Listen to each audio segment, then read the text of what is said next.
All right, I'm going to get started here. 7 o'clock on the East Coast. And today we're going through chapters 11, 12, and 13 of Robert Monroe's Ultimate Journey. Moving right along. Moving right along. Lots to talk about.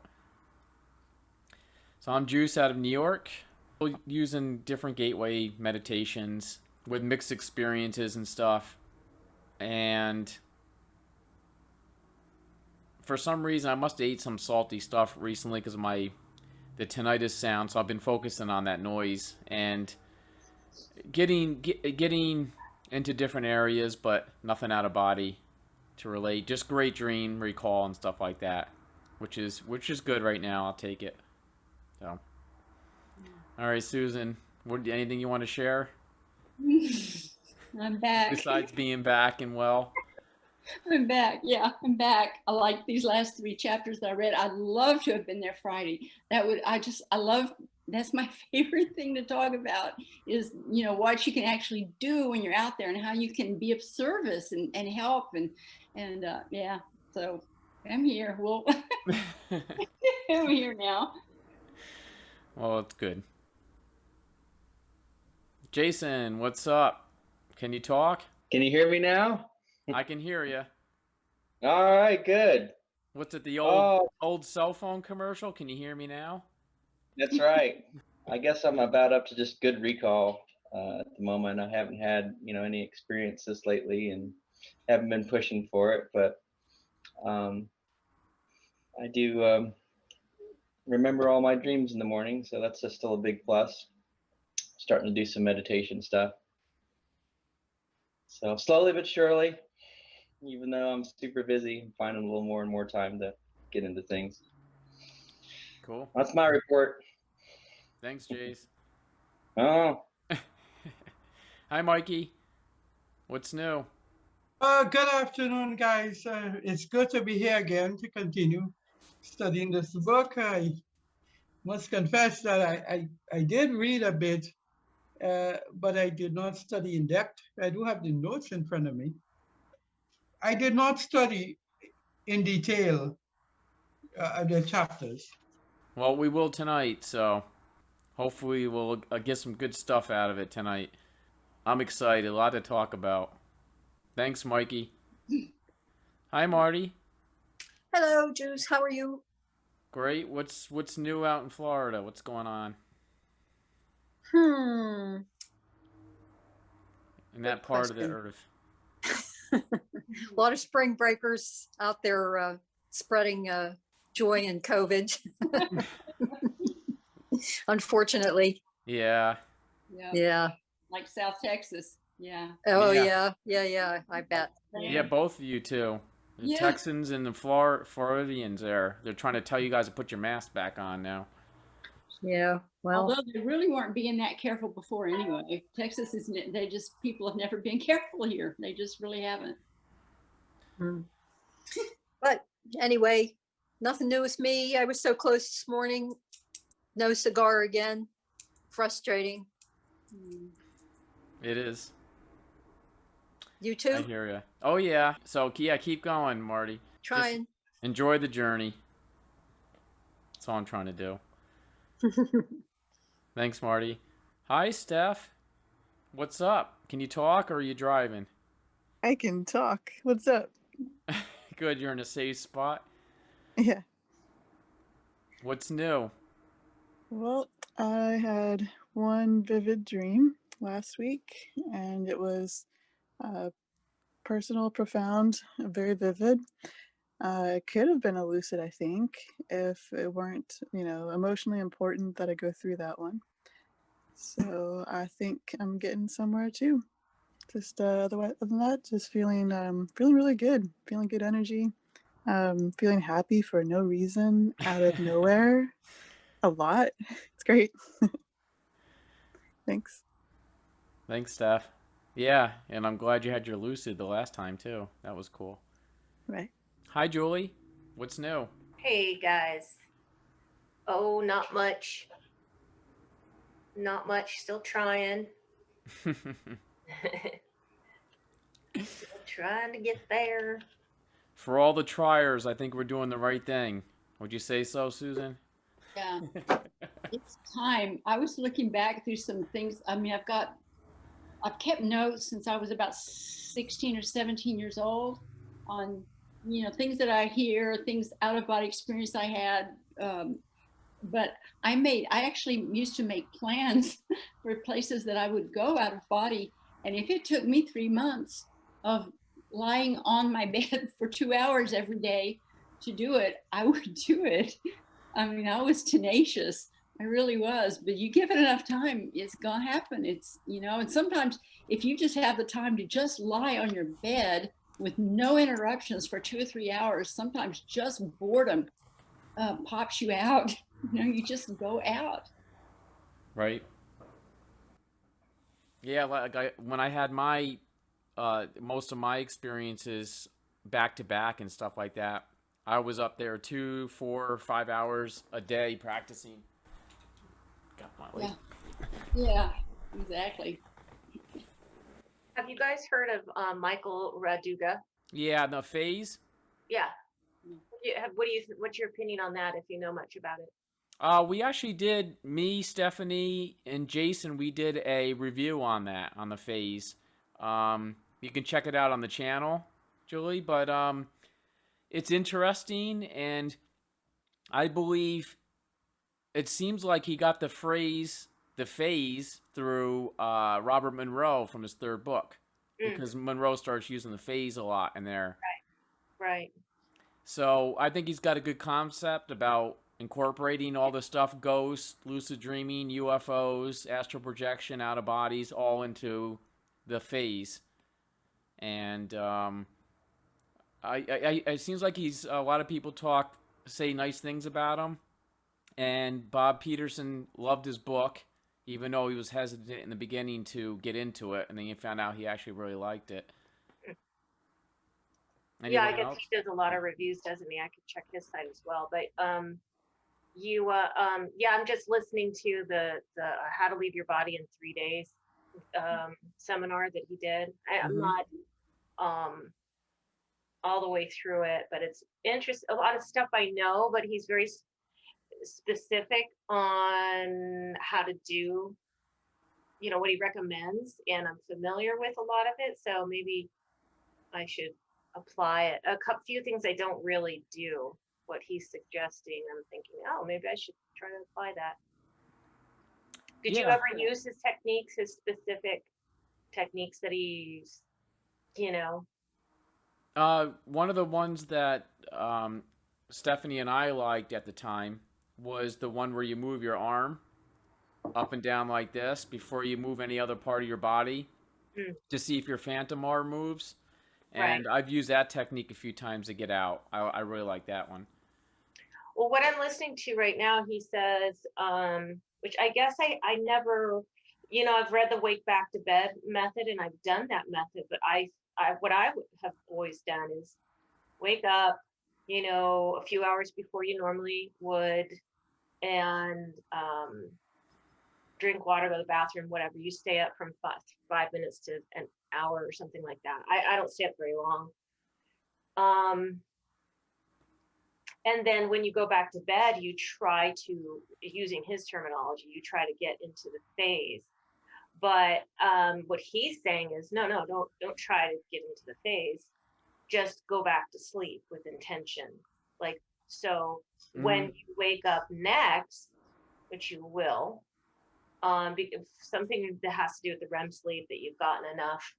And so you're probably going to wake up and then at that point you do his recommendation is, as soon as you wake up, which I have heard this before, as soon as you feel yourself waking up, you picture yourself, well, in this case, in the beginner's case, picture yourself in front of your mirror, or some mirror that you're familiar with, and you picture yourself in front of the mirror.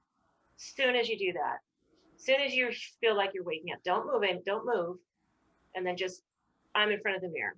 And you do that for like 3 seconds or 5 seconds. And if you don't appear in front of the mirror, then you start, and then you immediately, you feel like, oh, I'm still in my body, I'm still in bed. you immediately try to levitate for 3 to 5 seconds. And then if that doesn't work, you do these 4 cycles of, which we're all familiar with, certain techniques. And he's like, you know, for 3 to 5 seconds, you try to rotate, 3 to 5 seconds, visualize your hands, 3 to 5 seconds, you try to swim. And then you do 4 rotations of that, only up to 60 seconds. And then if none of that works, go back to sleep with the same intention. And you just do that, which I'm kind of familiar with. Like I've said before, like in the morning, I can spend a couple hours trying to go in and out and in and out of sleep, sort of. You know, you kind of wake up and you try to get out. You try to use that opportunity. So I'm familiar with that, but I have never been like what he's saying, do these things consistently every single day. So I think I might try it. Yeah. I'll let you know after a while if anything's happening. Okay, yeah. I've heard a lot of success, and I think he's on to good ideas. Definitely. What stands out in my memory is the one where your hand is wherever it is and it's still, and you move your hand down into the mattress just to make sure that you're not physical. And then you just waffle back and forth above and below and above and below. Just kind of wiggle your hand through your physical hand. And something about that is really neat. So that one stood out at me as the most effective. So you move your hand up and down, and as soon as you recognize that you're in the phase, using his terminology, you just get up and go. Hopefully, and if not, then you can use that free hand that's now like all buzzed and you're very aware of that hand. Then you could touch your other hand with it, touch your face, your eyes, etc., and then kind of wake yourself up. Oh, interesting. Okay. All right, guys. Heading into chapter 11. Turning inward. So, same thing, guys. I'm just going to start reading off some stuff here. Throw your hand up anytime. So, at this point, Monroe has a prime need to know himself without equivocation. Experience is definitely the greatest of teachers. The route or access to the non-physical I, what I now thought of as the I there, surfaced almost immediately. So now we're going to get into the I there, I here, I then. And maybe even into the iPad too. I'm just kidding.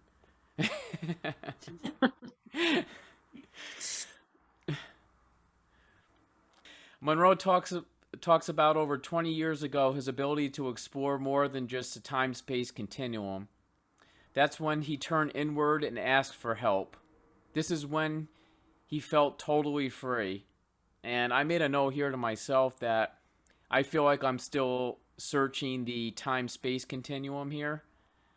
That's where I'm stuck at, and that's my verification, validation area that I'm in right now.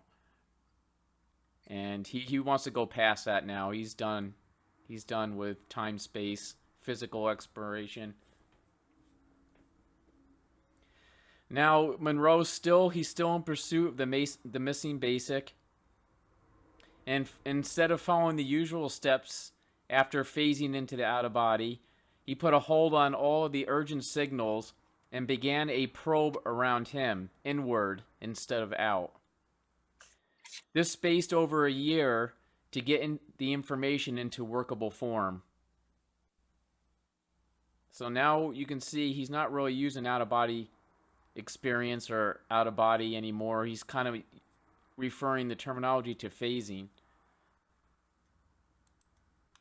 because he doesn't go through the out-of-body process really anymore. He just phases from one area into another almost instantly.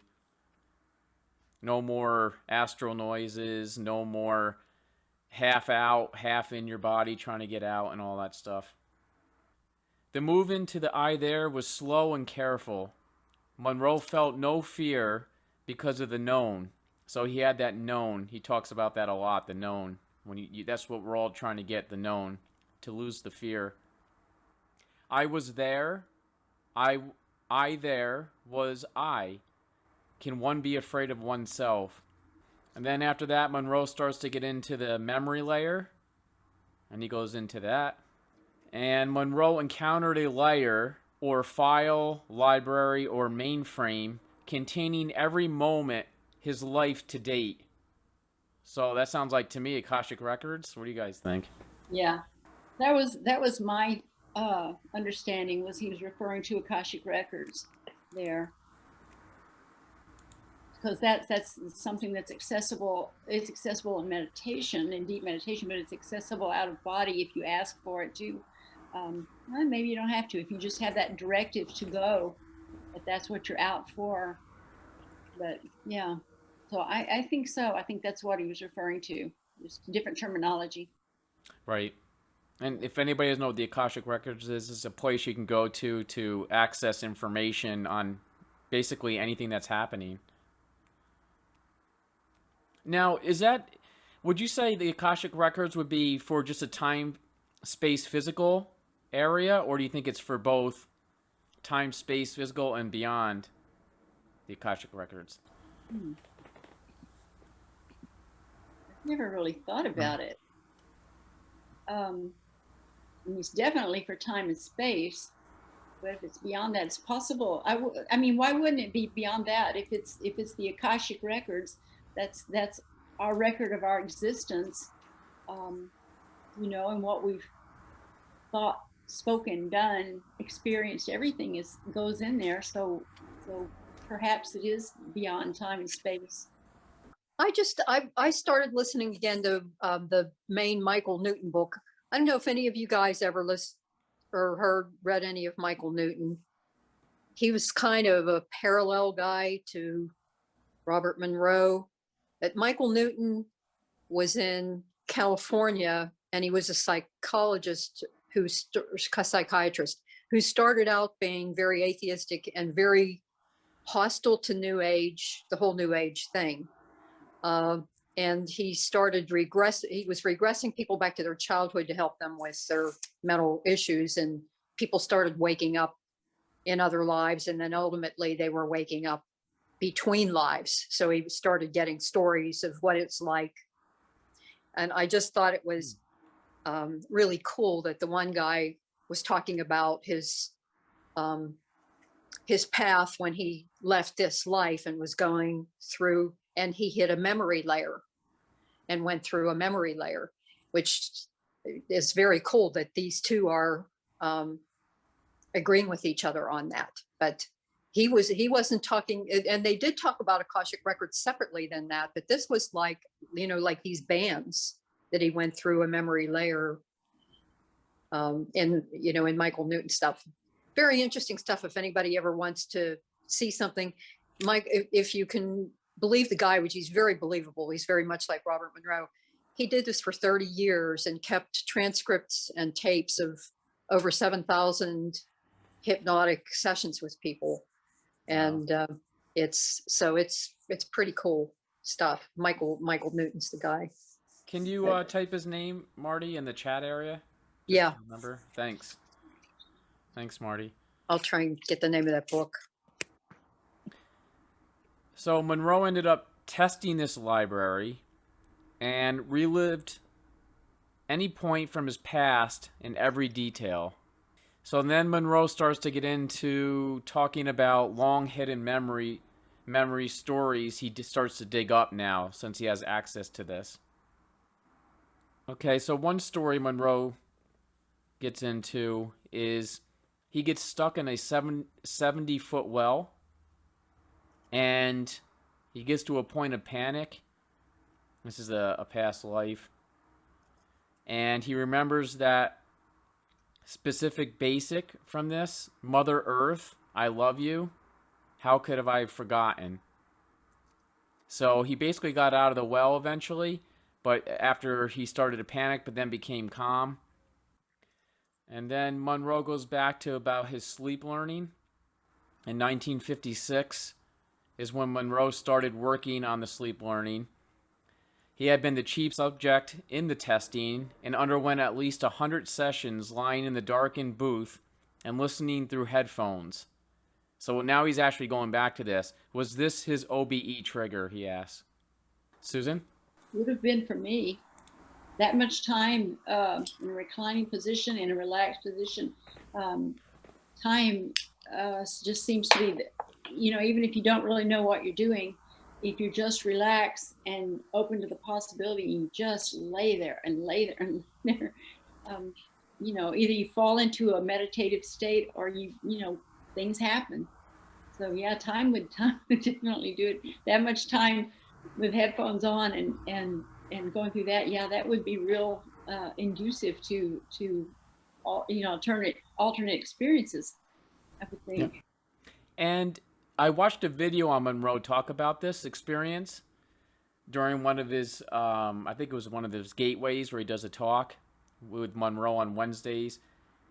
And he said that he's wondering why all the other subjects, majority of them never left their bodies when they were trying this. And he says it's because of his left brain, and also because he was so focused on to make sure everything was right, because he was in the radio business and sound. So he was analyzing everything that was being done to try to learn, which kept his mind awake and body asleep. And other people would just doze off because they weren't trying to pick up on stuff like that, problems. So by him trying to stay awake and try to stay aware, he wasn't focusing on what the tapes were trying to do. He was focusing on the sounds coming from him, holding his consciousness awake. So that was interesting. So then he gets into the fear layer. That's the next area. Next section of his I there, and then other layers he talks about.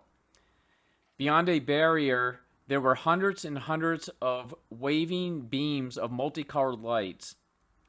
Every beam of light was one of him, one of his I there personalities, complete with a different life experience. Wow. So, does that come? I don't know why the movie Interstellar comes to mind. Did they kind of get into that on Interstellar with the different lights had information in them? I don't totally remember, but that came to my mind. Has anybody watched Interstellar, Lisa? Marty? Sorry, not on Interstellar. After you Yeah. finish that thought. Yeah. I saw Interstellar, but I didn't remember. Yeah, he got to a point where he was like behind like a bookshelf, and there was all these different lights and stuff like that, and there was information, and I gotta watch it again, but Kind of. So it's about time travel. So he's hyperdimensional in a timeless state, and he's looking through his daughter's life and affecting things like a ghost in the past, middle, future, and trying to send a message. And that one, he isn't her. He isn't like, more than just, his personality. So it could go even further with it. But no, the movie just had individual peoples. But yeah, throughout time. So would you say, Steph, there would be a little comparison here with that or not? I think Monroe's going way beyond that. He's saying not only is there timeless versions of self, there's also more than one, possibly simultaneous versions of self, and they can all intermingle. It's kind of the implication. That's a lot like Seth. If you've ever read Seth Speaks. Oh yeah, I've done a little bit with you, Steph. Yep, right. It's kind of strange, Seth and Monroe weren't that far apart in New York, so, and also the Mormons started here in upstate New York, so maybe there's some type of vortex here, and also the UFO area is up here in upstate New York. I'm hoping maybe I can tap into some more of that while I'm here.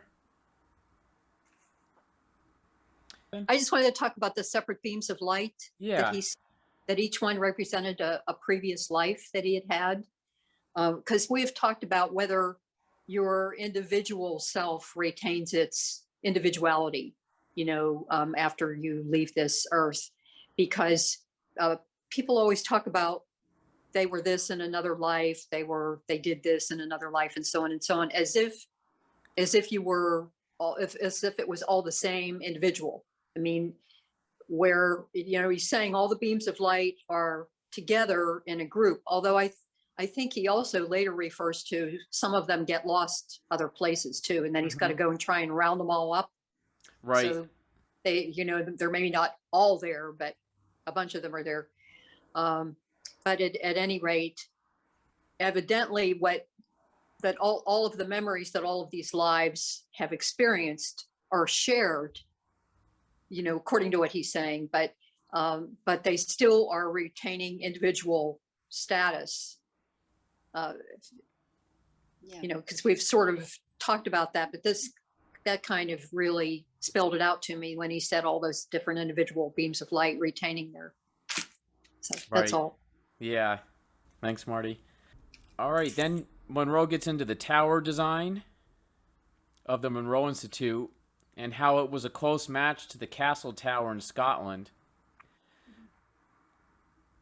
And Monroe believes that an I then might have inspired this inside him. And I'm going to pull up that real quick here.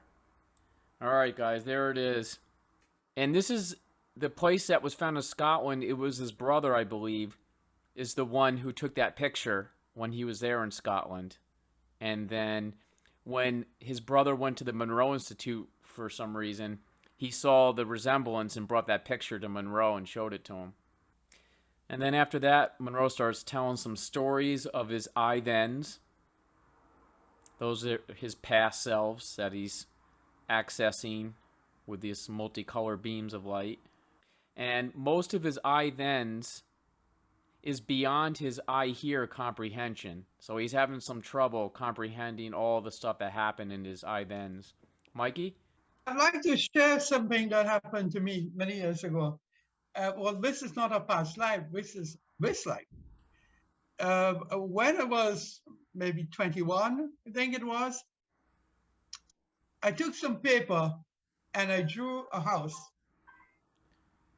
I drew the house, I drew what is called the plot plan, that's the street, and wrap it up. And 6 years later, when we built our house, my ex-wife, she was looking through some papers and she pulled across this thing and she said, "Hey, this is this house." Looked at it and I said, "Well, wait, it is this house." She said, "But how did you know that we're going to build a house and the back of it has a river and it's east from the main street? How did you know that?" And I just drew that maybe about 6 years before. This is not a past life, but it's something about law of attraction and the other thing, which you call it your something about the wall. But I think you can actually draw something and make it happen. There was this man who has this wall or something he calls it. He would cut out pictures, stick it up there, and 20 years later, it is going to materialize. It reminded me of that story. Right. I think that people refer to as a vision board.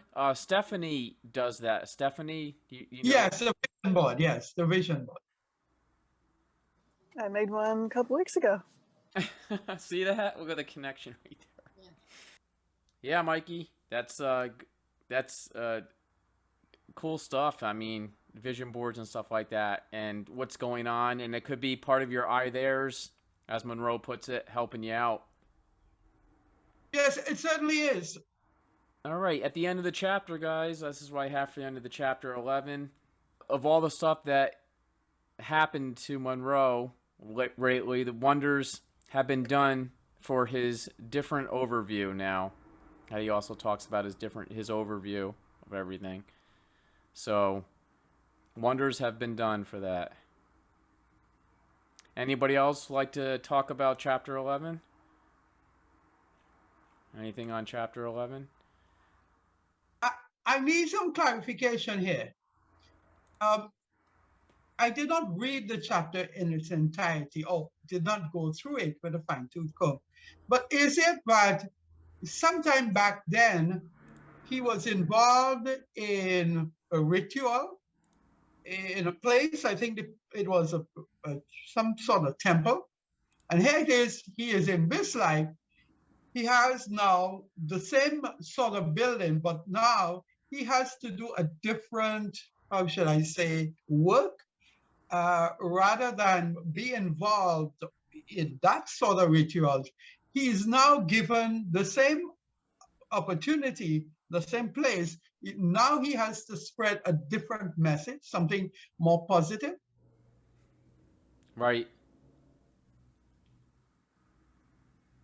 Susan, did you want to say something on that? And your hand went up and went down, but Yeah, no, I was just thinking about in that chapter the past lives, you know, that he accessed, and that he had access to memories from other lifetimes, and his other selves, you know, other parts of himself, and um, that's I think that that's pretty common once you start getting out of body, that you get more of that sort of information, and that just um, makes your database. I mean, it changes everything when you start. It changes the dimension of what you're learning, because the accessibility to other lifetimes, to other dimensions, to you know, higher, lower astral planes, whatever, physical planes, whatever, all of that. That when he started. It felt like when he got into these past lives, he was becoming so more well-rounded, and yeah, and more comfortable with it. I think that that was a necessary thing. I'm glad he put that in that chapter, because that had to have just really pushed him so far down the path, to start being able to see these things, and see himself in these different, you know, different lifetimes and different experiences. So I yes. really appreciated that being there. Yeah. All right, great, guys. Chapter 12. Here we go into chapter 12, Inside the Inside. And I felt this chapter was amazing. A lot of information in this chapter. So at the beginning of the chapter, Monroe did not find it was easy to adjust to finding himself confronted by a part of himself he didn't know existed. So now he's dealing with that. And then Monroe starts to get into many sessions with the I there. To get into this place, to contact his I theres, Monroe had to phase in gently, pass through the broken barrier, and he was inside, in the dome of light beams, in the heart of my I there. And I put a little joke down there, which I already kind of said earlier, but I said, I wonder if Monroe had visions of the future iPad. Or maybe Steve Jobs got the iPad off him, Monroe. He seems like he has a lot of good stuff, so. The I there that collects past records, Monroe names it XCOM, short for Executive Committee. So his many forms of the I there, which are many, many different experiences collected together, is now as XCOM, he refers to. And then Monroe finds out his I there was helping him his whole life. This started before he was born. Before Monroe existed, the I there made the decision to become human again. Wow. They selected the time and place and organized the DNA mix elements from the physical and elements from them. They took those parts of them that seemed most appropriate, rolled them up into one, and sent them in. There you and we were. Would anybody like to talk about anything yet?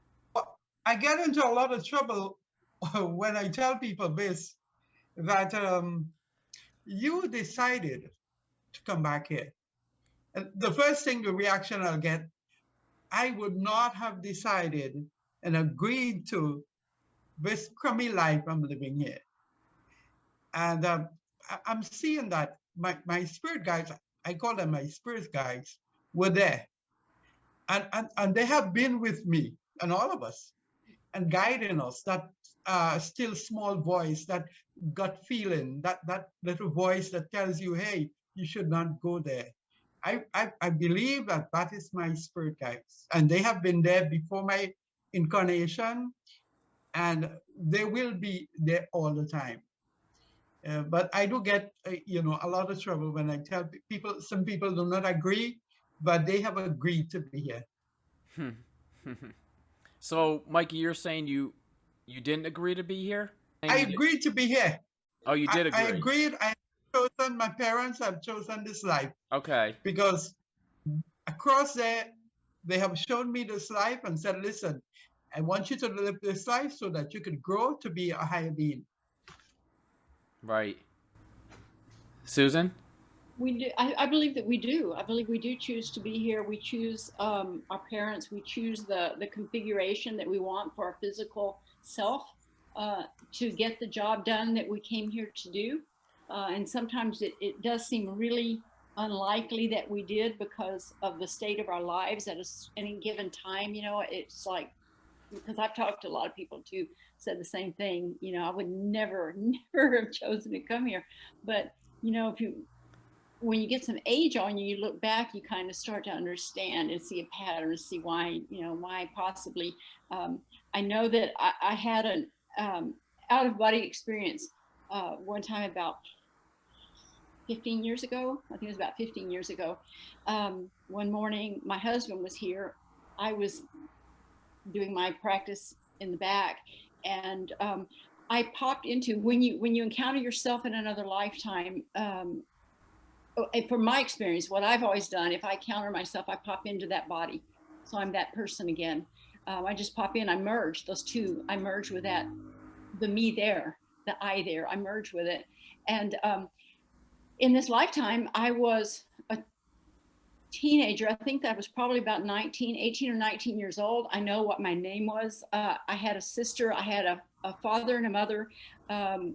The house this was futuristic, sort of futuristic, because the houses were architecturally very beautiful, but they were below ground except for windows, just up above ground. There were trees growing inside houses. There was a lot of strange things about this life. In that life, I was already established as a writer and a speaker. And my sister was, I walked around the house and touched everything because, it's like, this, I would choose this life. I would choose this life. This is, I love these parents. I love my sister, the names were strange. My sister's name was Blunus, Blunus. It was Blunus, Enid Bell. That was her name. And I could feel myself starting to phase back into, after I was there, I asked her all kinds of questions, and I could feel myself trying to come back to body. And so I told her, this is very important right now. Tell me what the date is.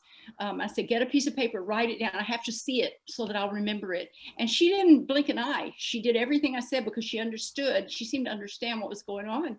And she wrote the date down, which I can't even, it's not even written the way we write dates now. It was so many numbers and it was so strange. I said, tell me my full name.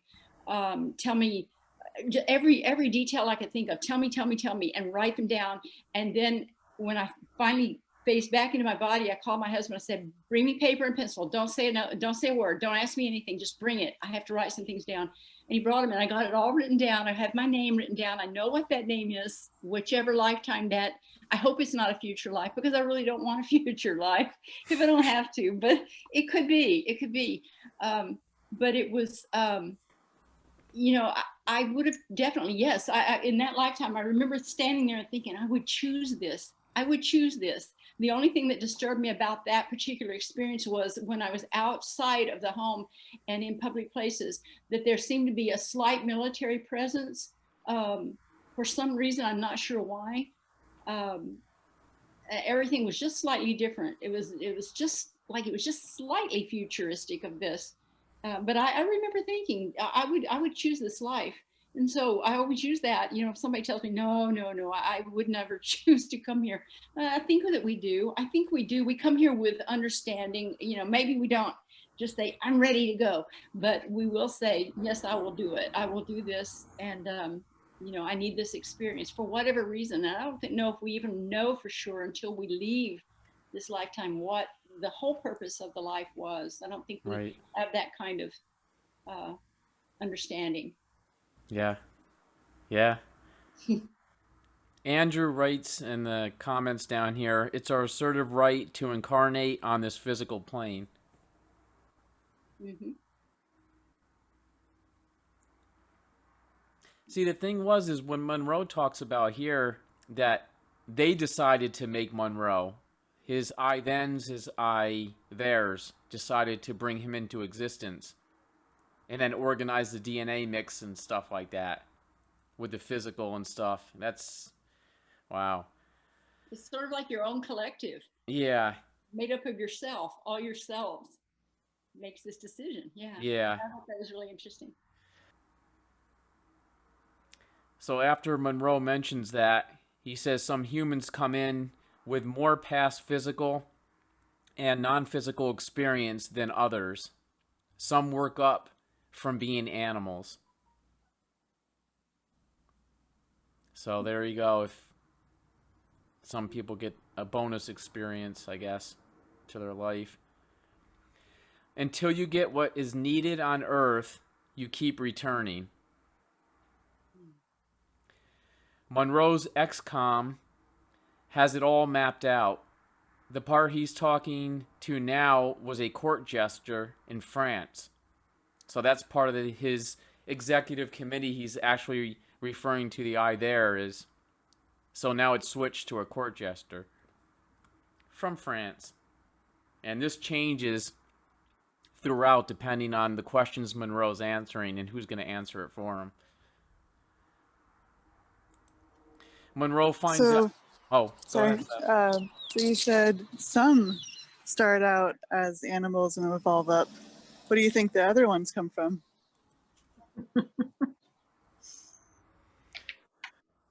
Question. They're not all Earth people, Earth beings, though, right? No, we're not. So only the Earth beings would be animals, I think. Maybe not. I don't know. I'm not sure. I agree. A lot of beings are just wanderers, you know, just wander into this place and get, well, Monroe talked about that, how you get caught up in this, the human experience, this human realm. Yeah.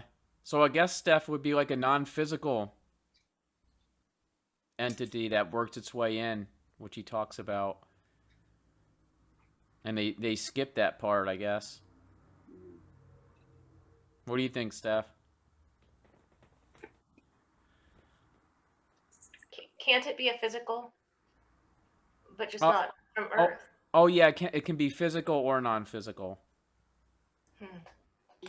So, and then, you know, Monroe's XCOM has it all mapped out for him. So that's wondering if then fate and stuff like that comes in. Monroe finds out that the I theirs helped him out over the years. Now, this is interesting. From drowning twice, they helped him. From when he was very ill once, they helped him. And one time he was driving, and he was having a driving incident, and there was a truck over the hill, and they helped him avert an accident. Then Monroe asked them, the I theirs, about the $2 that were left under the board when he was a teen. If you guys remember that in the beginning book, when he found that $2 there. The I there said that was Taylor's trick. One of the other guys, his I there's tricks. One of Monroe's I there's who lived in another energy system. So after I read that, I actually, there's a rug next to me in the house. I actually said, I'm going to look under this rug and see if I can find $2. So I pick up the rug that's next to me. I look under it, but there wasn't $2 underneath it. just in case my ideas were messing around with me too. But that would be cool if there was, if I lifted it up and there was like $2 underneath it. I actually did it like 3 times that night. I lifted up my rug. I'll let you guys know if I find money under there. Susan? I love what he talked about, what he called the executive committee.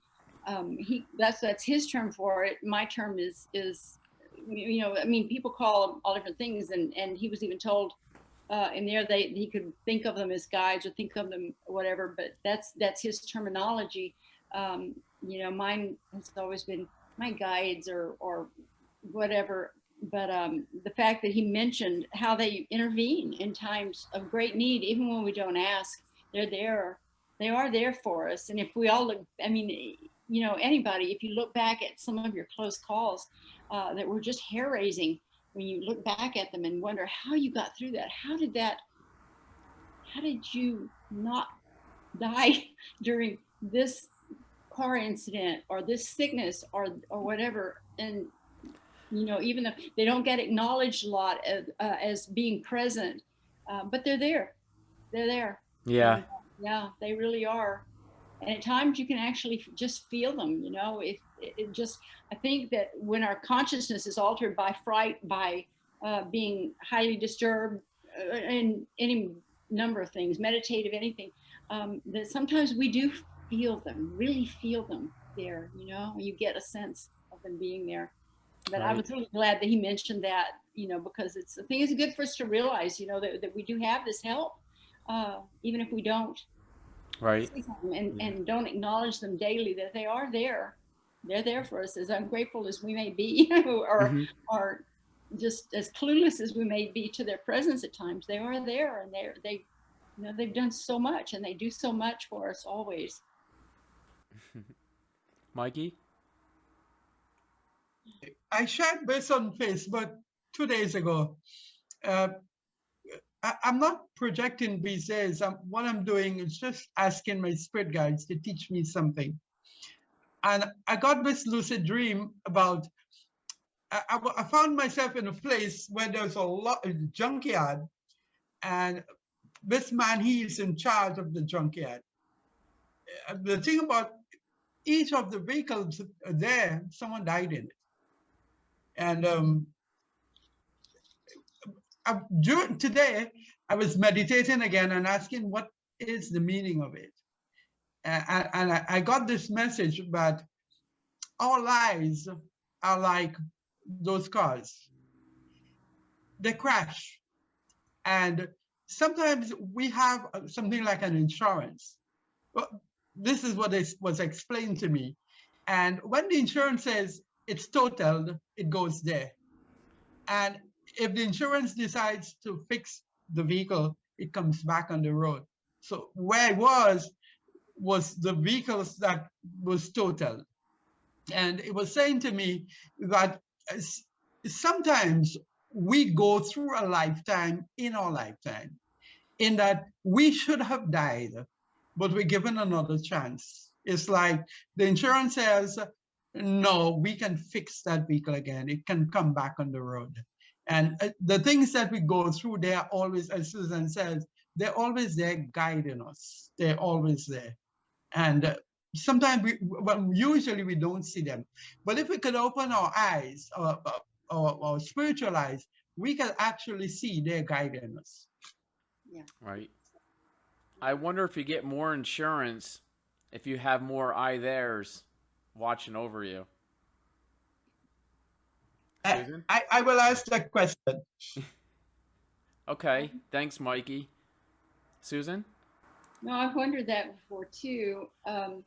And just to look at some things, working with people out of body, one of the recurring things that they say is, I can't believe I lived through that. When there's been an accident, I can't believe I survived that. Yeah. And, in my case, when I'm out there, usually they didn't. And you have to tell them that they didn't, but they don't understand that they didn't. This one particular accident didn't make it through this one. And I know my neighbor, our neighbors next door, their son and two other boys were hunting about 10 years ago, or maybe a little better, about 15 years ago. And they had a car wreck. They had a wreck on the way back anyway. And they were all three killed. And all three of their mothers, I knew all of their mothers. And they asked me about it because immediately when I heard about it, I went to try to communicate with them and see what was going on. And I saw the whole thing happen. I saw the wreck happen They never had time. I mean, it was foggy, and they came up on a hill, and a big truck pulled out and just broadsided that truck. And what happened? It catapulted all three of them out of the front of this truck onto the highway, and they were standing there laughing and cutting up with each other and pointing to the wreck and saying, "Can you believe we survived that? Can you believe we survived that? How did we survive that?" And after a few minutes, then they understood. They looked and they understood that they didn't, but at first they did. It's like, how did we? And sometimes they just don't, but all of those times that we do is because we have this help. I mean, we're so fortunate that we have this, Yeah. have this help, and that they're there, and that we don't even realize. I think we won't even know until much later how many times they were there and altered a situation to keep us going, to finish what we came here to do, because it's that important. Even if we don't remember what it is, it's that important. Yeah. Marty? Just to be clear, the I, theirs, and guides and so on that you're talking about that are guiding us are actually previous lives of ourselves. Is that correct? Is that what I'm understanding here? That's how I see it, as it's our previous selves that are already existing and building up experiences. Anyone else? Yeah. I just want to say, I'm looking through my window and it's a beautiful full moon outside. I wish you all could enjoy this. Come up here in just a little while. I know it's beautiful. Oh, nice. Enjoy it. Super moon Mikey. tonight. Yeah. These I theirs are cheering and helping Monroe the best way they can so he can get the escape velocity and get out of the physical Earth life. And they helped him discover OBEs, they mentioned too. They're the ones who influenced him to discover out-of-body experiences. So then he gets into the escape velocity, which he talks about a lot too. We talked a little bit about that in the past, of how we get trapped here. And Monroe believes he's on his last one, so once he dies, he's not coming back anymore. He made it. He got his escape velocity and got out of here with the help of his I theirs and his I thens.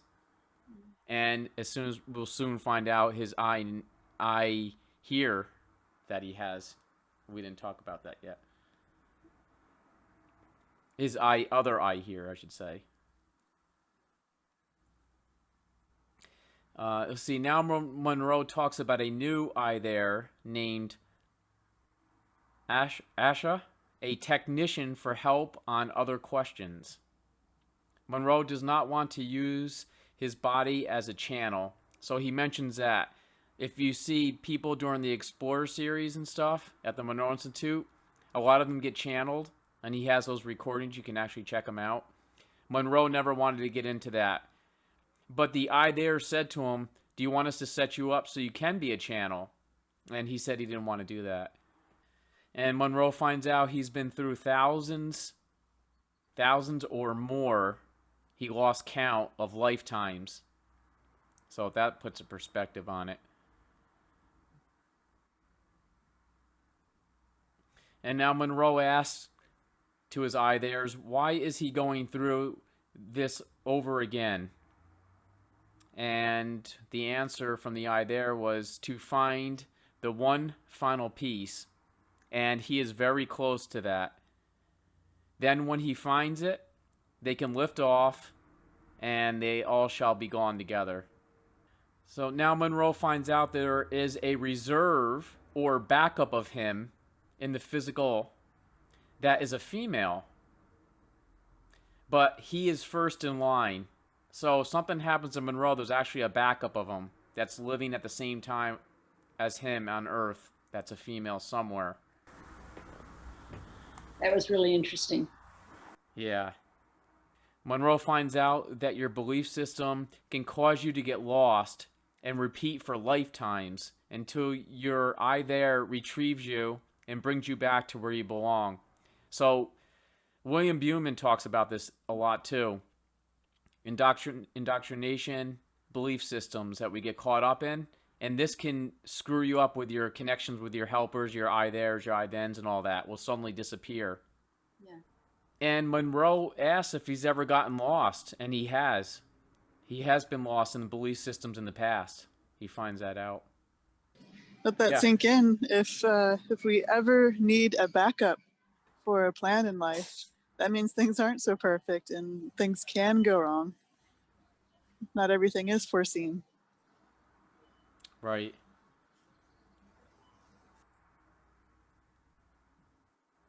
Can you elaborate a little more on that stuff? Well, yeah, as opposed to the theory that everything's timeless and it's all been done before and the guides above us know exactly what's probabilistic and it's going to pick the best thing at all times for us and everything is actually hunky-dory and just trust and cross your fingers it'll all work out. Like actually, they don't know what they're doing necessarily. Yeah. Right. And it might not work out. Does anybody feel they have a backup here right now during their lifetime? I do. Regarding what Steph says, my view is that our guides do not force their will upon us. They merely suggest to us. It's like, have you played those games where it suggests a move? It does not make the move for you, but it just suggests. But you have the free will to choose or not to choose. Marty? I have a sort of a little prediction for the future that this out of body stuff is going to become a thing, more widely known and so on, and more people trying to do it and talk about it, write about it, and so on. And what I'm thinking is, if we really have backups, that'd be like a new, like Facebook kind of thing where people are trying to find their backup. Wouldn't that be something? Yeah. It's like trying to find your soulmate. Yeah. It would be interesting. Yeah. We might not be real happy when. Yeah. Hey, might not be flattering. Who Yeah. knows? Might be disappointed in yourself. Hey, Steph, I'm your backup, by the way. I'm just kidding. Uh-huh. I know how to drive Stephanie crazy sometimes. Well, All right. pick up the slack. Take the lead. That's why you're always trying to challenge me, Steph. You're trying to find out the truth. All right, where was I here? So near the end of the chapter, Monroe feels with his eye there that they may have enough escape velocity, so they all might be free. Getting close to that freedom. So the eye there say that they are close to Monroe in the physical, like to his own skin. That's how close they are to him now. If he ever wants to connect with them, they're right there for him. And it's very easy for Monroe to contact them. Not like the inspects in the past, where sometimes they were there, sometimes they weren't, in the outer rings. So these discoveries have filled many holes in Monroe's known file that have existed for so many years. And Monroe always talks about that, the known, even on his seminars and stuff when you go. That's what you're there for, is to get those knowns. Try and find your own eye there and look for your own answers and put them into your personal known file. That's how he ends the chapter. So would anybody like to talk about anything in chapter 12? If I could just continue where Steph left off. Yeah, go ahead, Mikey. When I was a child, it was like forbidden to even describe anything like astral projection. You would call something a name. But now I think it is beginning to be recognized. My daughter was in medical school, and one day she said, "Dad, you know, they're teaching us about alternative medicine. And you remember when you spoke to me about chakras and so on?" She said, "Yes, well, my teacher is teaching that today." And I think we're evolving, really. What was accepted as, what do you call it, taboo, I think now people are beginning to accept it. And even as a doctor, sometimes people come to her and she'll say, yes, you know, this is an alternative. Maybe medical science can't help you. Maybe you should try this. So we get in there. Yeah, definitely, Mikey. My nephew came to me. He's 12 years old a few days ago, and he's watching TikTok. It's an app on your phone that it's like you got to keep your videos to a minute long. And he said he saw something on lucid dreaming. And first, he always says to me, "Oh, you're so weird, Uncle Juice. You're always into all this stuff, and it's so strange and blah blah this and that." And now he comes to me, wants to learn about lucid dreaming. I said, "Oh, now I'm cool. Now I'm a cool uncle because you want to learn because you saw on TikTok and you want to learn about lucid dreaming." So that was funny. Nice. All right, guys. Chapter 13, fine tuning. The chapter starts out by saying Monroe's newfound knowledge of his I There vehicle raised his confidence factor several levels. So his confidence is going through the roof. Because his ex-com took over, Monroe was no longer concerned with his sleep activities, whether he remembered them or not. So all that fear now when he goes to sleep of trying to remember everything, try to write things down, or that whole process, he knows it's all being recorded now, and he can always go and access it anytime he wants. So I'm thinking maybe some nights he just wants to have a nice, good night's sleep and just disappear.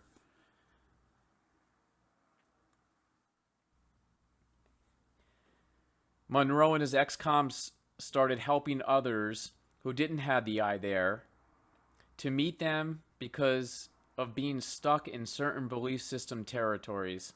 So now Monroe and his ex-com are starting to help other people together as a team that aren't lucky enough to have the I Theirs.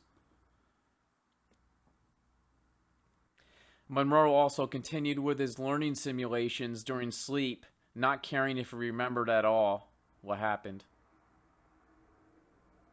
In waking hours, contact with his I There was immediate.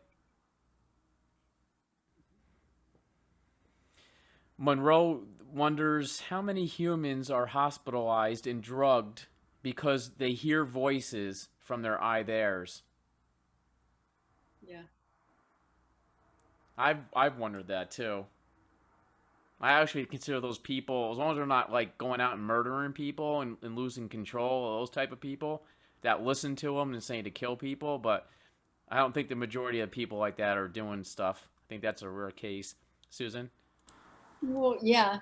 You know, somebody was talking about a minute ago about how other people think this is kind of strange if you talk to them about it, especially if you're a child, you know, and these things are going on and you're hearing voices in your head, or you're having out of body experiences or whatever's happening to you. How do you know as a child, if you're 5 years old, that you should not tell anyone about this? How do children come in knowing that? Because I knew better than to tell anybody. How do you know that? That has to come from other life experiences. You know, it must. Yeah. Yeah, it just must, because I kept quiet about it. I didn't even tell my parents about it until I was in my 50s. You know, they didn't really know, they didn't understand. But after I talked to them, it was a good thing. You know, I understood that my dad had experienced it, and two of my brothers had experienced it, and my sons have experienced it, my husband's experienced it. So it was good to talk about it. But as a child, I was terrified to talk about it. I knew that something bad, very bad, was going to happen if I talked about these things. So I just didn't. Do you think, Susan, that possibly when you come in, that it's like an innocent not knowing that, or you think it's actually something that's planned out by your I Theirs and past? I think that I must have known not to discuss it. think because it was so strong in me not to tell anyone for a long time, and it was probably wise. I think my parents would have been amused because they were kind of flabbergasted by me a lot anyway when I was little. A lot of the things that I would say and do, but that would have been over the top for sure. All of this would have been very over the top. So it was better. It was okay, you know. So it was really. I was probably 17 or 18 years old before I met someone that I could talk to about this, who actually knew more than I did, and had some good books and things. Right. So it was great. But as a child, I had this innate knowing that I should not talk about it at that time. Right. Yeah. Besides his XCOM, other influences in his life was from other units, as the Ithers call them, units or humans. So Monroe can be influenced by human activity, not just from his Ithers. And then Monroe gets into a phasing story with his Ither. And then he talks about Talo is the only non-human working with Monroe. So Monroe asks if there are non-physical humans that are interacting with him, and there's just one. And that's Talo. Talo. There could be trillions of intelligent beings in the physical universe. So these are questions being answered that Monroe are bringing up to the Ithers, and they're answering it for him. So trillions of different intelligent beings just in the physical universe.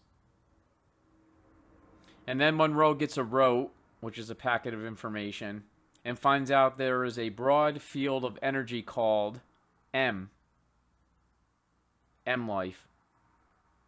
And the life part stands for layered intelligent forming energy. And it's one band of the M field spectrum. So now he starts getting into that. And this is how the chapter starts to close as he gets into the energy called M.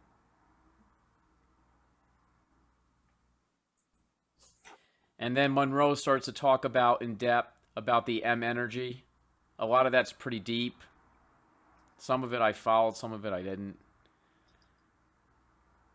And then towards the end of the chapter, Monroe says that about 600 humans living today who are well versed in the M field techniques, these humans can do anything imaginable. How are they using their abilities? What are they doing? Where are they? And why are they hanging around being human? This is how the chapter ends, asking this question that he puts together.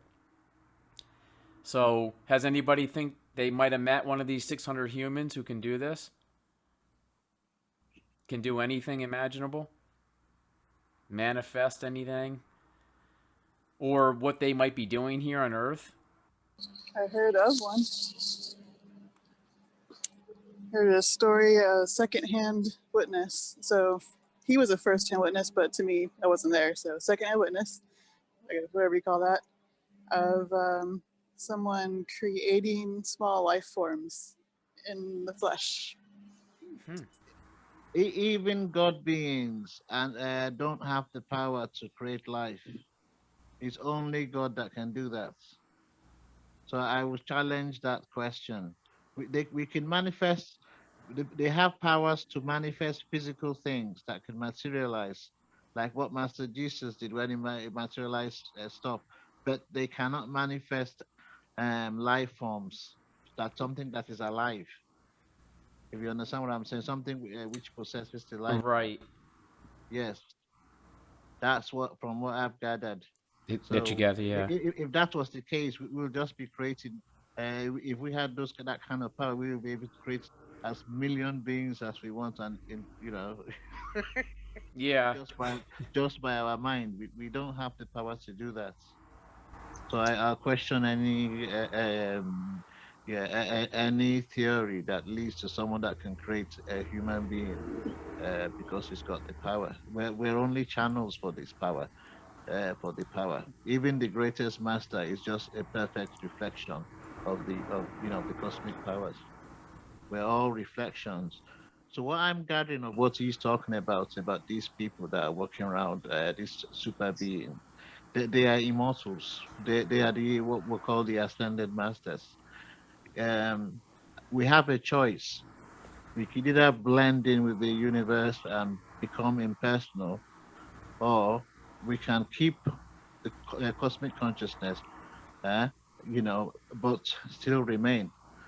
And those are the ones that they're talking about, the graduates who have remained to try and help humans to get to the level um, that they've got to. But it's not really a sacrifice because these beings can access all those levels anyway. The important thing is that we can create that kind of energy here on the physical plane, bring the heavens down onto the physical plane. And apparently, there is a place where these beings live, and it's very, very close to the physical, but we can't see them. So they're basically amongst us, but we can't see them until we've attained that level, that grade. And that's that's what I've gathered up, on about them. I've not met, well, I have met one or two of these beings, uh, you know, you know, Right. Thanks, yeah. Andrew. Good to see you on here. Susan? Uh, Sounded like he was describing the bodhisattvas that the bodhisattvas that are free of this planet, but they choose to come back and help the rest of us, help everybody to move forward and quicken their exit from this realm. So I think that's sort of like that. And I was thinking what Steph said about, that he was able to manifest life forms perhaps. And then what Andrew said, well, he's saying you can't create a life form. Perhaps that was an apport. Maybe he just, that life form appeared from another place and just appeared with him, appeared there to him. It's Thank not you. necessarily, Materialize. Yes, yeah, that makes perhaps more he sense. didn't create it. Yeah, he just brought them I in. agree. I agree. I agree. Maybe. So more context. It wasn't like I can create life. Come look. It was a healer who would transmute someone's cancer or issue from their body and pull it out and then materialize it as a tiny frog or a newt or something, and then it would skitter away. So who knows if it dissolves, if it's just a temporary thought form kind of thing that everyone can witness, or Okay. what? Okay. Yeah. That's possible. I agree. That makes sense. Yeah, Okay. see, That Native makes more American sense. has that tradition too. Yes. Yeah, yeah. I was going to ask everyone tonight to maybe ask for their I theirs if they have like a joker in their I theirs, or them to do something kind of strange just to let you know that they're there and see the next time we meet up to see if anything weird happens to any one of us. Really No, fun. no. Yeah. But the idea it does play tricks. It's a trickster. That's how you get to learn about it. It's yeah. It does play trickster. Yeah, I had an experience once where I was in this dream and there was a vampire there and I got bit and I could feel the whole thing, the poison going through my, right into my veins. I thought I was going to die. I thought, oh, this is it now. And then I started feeling myself become paralyzed. But then I awoke in sleep paralysis, which then enabled me to now have a psychic protection. So sometimes it uses trickery. It can use trickery to get you to have an experience, like to get out of body. Right. So yeah, That's cool. yeah, and that's how another form of how I see how it plays because this has happened on several occasions. So beginning to read a pattern, to it. And sometimes it can use a voice very loud. Yeah, and usually if you hear the voice very loud, that's very good. That usually means you're making progress. Cool, Andrew. That's a good Okay. story. From what I've gathered from the level where Monroe had got to, and all those M stuff and all that stuff that he was taught, he was mentioned, they all sound like the mental plane to me. But that's the word he uses. Sometimes his terminology confusing to me, because I have my own form of understanding. But the way I'm able to tell which one is which is by the experience, because in his experience, I can understand. I'm able to identify. You know, if you can mention location, if it's possible, if anything like such thing, exists. And he mentioned the part of where he just allowed the ident to take over. In terms that he wasn't bothered about things anymore, he's able to access the information just Right. like that. Whereas before, that usually means that there's now an intercourse between the higher mind and the lower mind. It has become more fluid, so the information is able to get this data without it being, without having to worry too much about it. To me, that tells me it's reached an advanced stage in the, at that point where the higher self or his identity, I don't know what he calls, is beginning to take over. But what I fail to understand with um, uh, Monroe, I don't know, maybe the realization hasn't reached him at this point, is that all the information that he is looking for, that he wants to find, his ident can provide him with that information. He doesn't need to look for any outside source at the point when you've made connection with your ident. You don't need anybody else. This is it. This is the mothership. Maybe his left brain scientific understanding wants it, which he talks about. Yes, because first he messed around with the inspect. You understand? And one thing I learned straight away, and this part is very important. You have your inner guide, and then you've got the outer guide. The inner guide is separate from the outer guide. The outer guide could be a master, it could be someone that you meet on the spiritual plane who teaches you stuff. But the only role they have is to actually point you towards your identity. Because once you get in touch with your ident self, that self is the only part that you need out of it. Because that will take you to where you need to go. But that ident has to be directed. You have to say exactly what it is. Because the way it responds, it doesn't respond the way we respond. Right. And that's what my experience has been with it. You have to command it. You have to say, this is what I want. That's why I want to experience this life. I want to experience that life. I've experienced several past life experience, and from what I've gathered and from what I experienced in them, I didn't really see anything of value in them. In fact, I didn't quite, even the personalities that I saw, I did not even agree with certain aspects of their personality.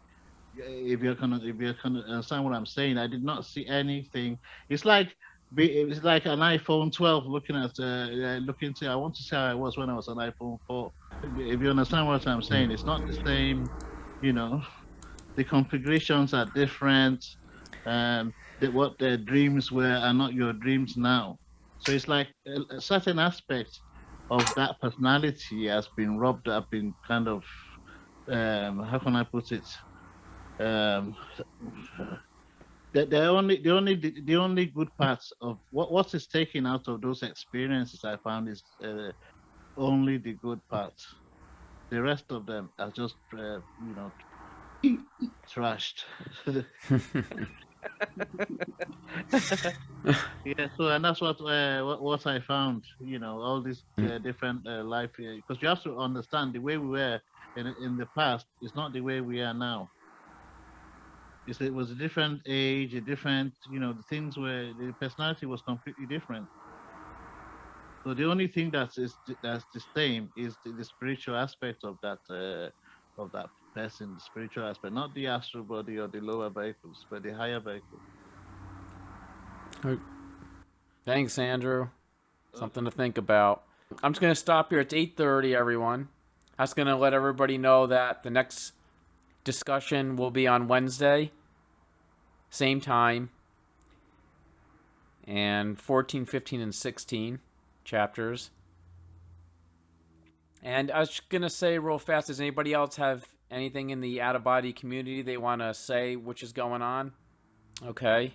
And then I'm going to move to Susan and then Mikey and then close the night.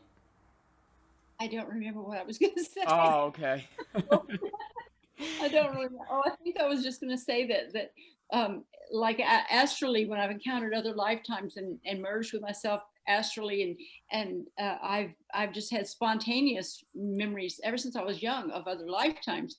What was of value to me from those experiences, and there were a lot of them, was just self-knowledge. It just, you become a more well-rounded individual. I think here, if you have an understanding of what you did here, and you kind of start, it's almost like a jigsaw puzzle, and you start to put these pieces together, a holistic picture of yourself from those lifetimes. I've never seen myself in a lifetime where I was famous. I don't think I was ever famous, but had some interesting lifetimes and some really harrowing lifetimes. But the knowledge of self, I don't care what I was, just the knowledge of what I learned there. That's the important thing, I think, that I took from it. Right. Mikey? Coming from what Andrew said, people ask me, so, okay, my spirit guides knows my soul contract, they know my life path. Why don't they just tell me? And I will not have to go through all of this. And I would say, listen, you will learn nothing. If they tell you, you will learn nothing. It's like, I will know the result before I do the thing. So, for example, I will say, no, I'm not going to date you because you're going to hurt me later on. But we're here to experience things. I agree. Yeah. All right, everyone. Whoever wants to try that experiment for Wednesday, go ahead and try it and see what happens. Let's see if you something funny. Ask for the jester. Ask for the fun one to mess with you, if you feel like you're into that stuff. Try it. All right. Great night. Thanks for sharing. Thanks for coming, everyone. Hope to see you on Wednesday. See y'all Wednesday. Bye, guys. It's been a pleasure. Pleasure, hosting. Thank you.